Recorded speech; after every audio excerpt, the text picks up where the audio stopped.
সরকারি চাকুরিতে প্রবেশের বয়স বাড়ানোর যৌক্তিকতা আছে বলে জানিয়েছেন এই বিষয়ে সুপারিশ দিতে গঠিত কমিটির আহ্বায়ক আব্দুল মুঈদ চৌধুরী।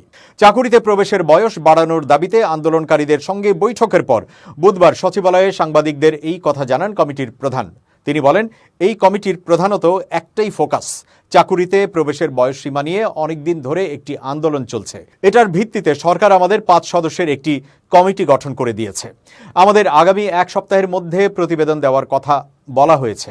মুঈদ চৌধুরী বলেন, বয়স বৃদ্ধির দাবিতে যারা আন্দোলন করছেন তাদের সঙ্গে আমরা বসেছিলাম। সরকারের বর্তমান নীতিমালা এবং ভবিষ্যৎ কর্মপন্থা ও সার্বিক পরিস্থিতির আলোকে সবকিছু চিন্তা করে আমরা এই বিষয়ে সিদ্ধান্ত নেব।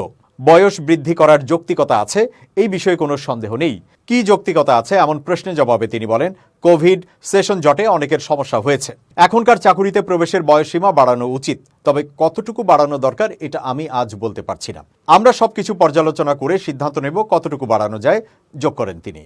সরকারি চাকুরিতে আবেদনের বয়স 35 বছর নির্ধারণের দাবিতে অনেকদিন ধরে আন্দোলন করছেন চাকুরি প্রার্থী ও শিক্ষার্থীরা।